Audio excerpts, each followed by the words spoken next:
Are you surprised at what has happened over the last 48 hours with the Texas Rangers? That's a yes and a no. Okay. I'm not surprised because, they were adamant when they came out, a day after the season ended or whatever it was, when they had that press conference. They said that they had money to spend. They said that they were going to spend it. Typically, a team where the Rangers are and where they have recently been, you're going to go for, the Lance Lynn and the Kyle Gibson type of deal that's for 3 years, and maybe it's a bargain and you turn it into something great. So to go for the 7 and 10 year mega deals, I'm definitely surprised on that, but I'm proud of ownership. In a day and age where we're getting all over these teams for tanking and just the way that Major League Baseball is headed, I'm proud that we are part of a city and part of a team that is not going to do that. So, kudos to the owners. Ideally, we were just kicking this around, how do you think that the new infield might be constructed? Because we're trying to figure out exactly, does IKF go back to third, or what are your thoughts?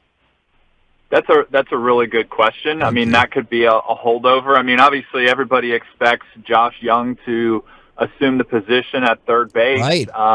Once he's shown that. So IKF could be typically you want a guy that's a holdover, and Kiner-Falefa showed that he can do it. I'm sure he would like to be an everyday type of player, but I guess there's the benefit. If Josh Young comes up and Isiah Kiner-Falefa starts out at third base, then he can be pushed into more of a utility role to where, Seager could get a day off here and there. I would say Semien, but he's played 162 games 2 out of the last 3 years, so he may not be getting a day off at all.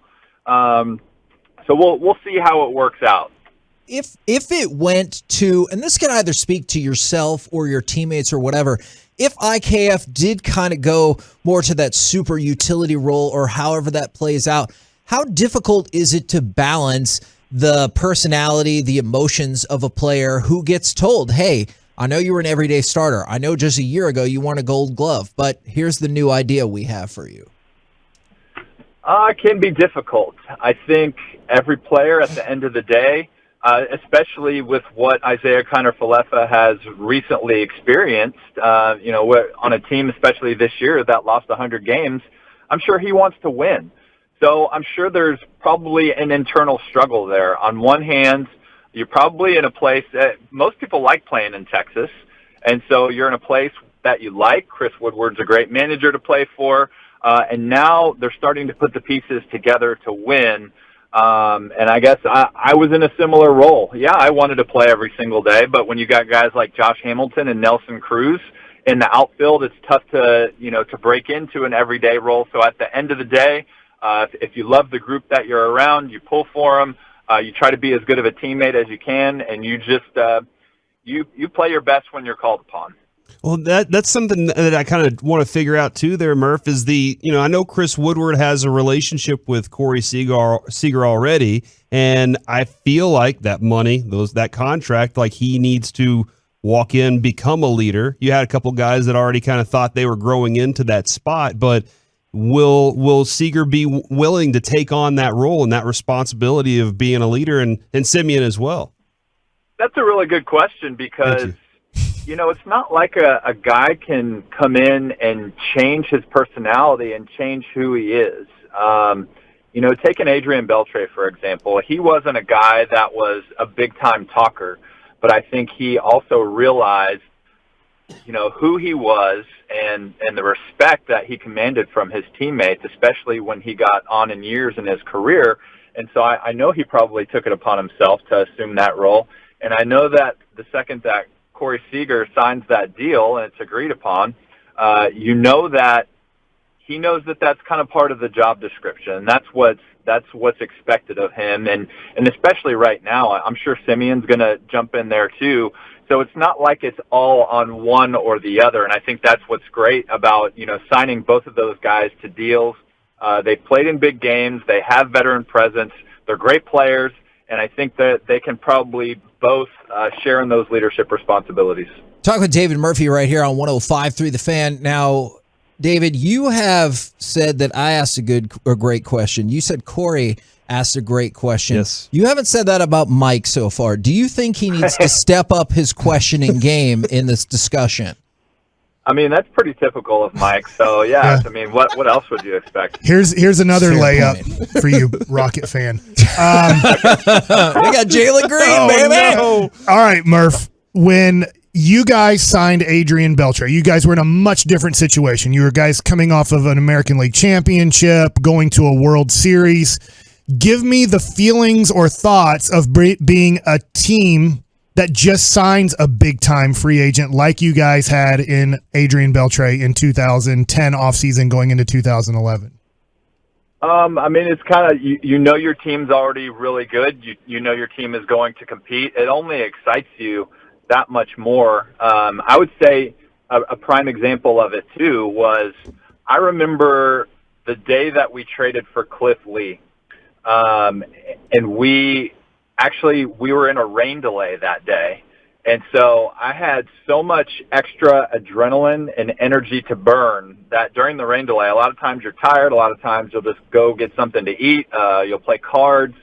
But I went and got a workout in the weight room because I was overly amped up. And that was a similar feeling. It was a little different with Beltre just because it was the off season.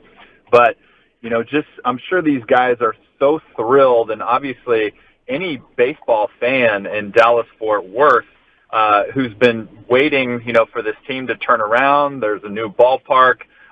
So now it seems like this team is headed in the right direction. Yeah, I love to hear that story. I was at the stadium during that time. I remember being around all of that. I was in college finishing up. I just remember all that happening at the same time, and we got all jacked up for it too. Did Cliff Lee get you to graduate college? Yes, Is that Cliff what Lee you just motivated said? me to finish college, Kevin. That's Thank you.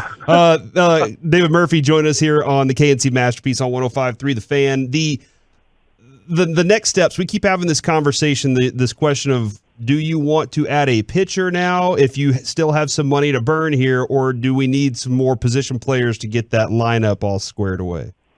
Well, I think this is where it's tricky because I still think, they're multiple pieces away, and I think that's where it seems like the Rangers are kind of setting a new precedent here, and they're kind of rewriting the way that things are done. So typically, you want to build this great young core, which it seems like it's happening at the AA level this season, and a lot of these guys to move to AAA.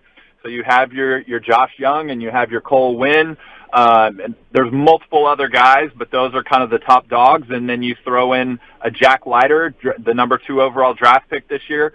So assuming, say, these guys get to the big leagues, and not only get to the big leagues but contribute, that's kind of, say, what the Cubs and the Astros have shown. The Cubs did it with Rizzo, Bryant, Baez. The Astros did it with Correa, Altuve, Bregman, and company, so many guys. And so typically you build that young core first, and then you add the free agents and trades. So it seems like the Rangers are going in the opposite direction. That it makes me think that they're just incredibly optimistic, and they know that these young guys are going to come up and contribute.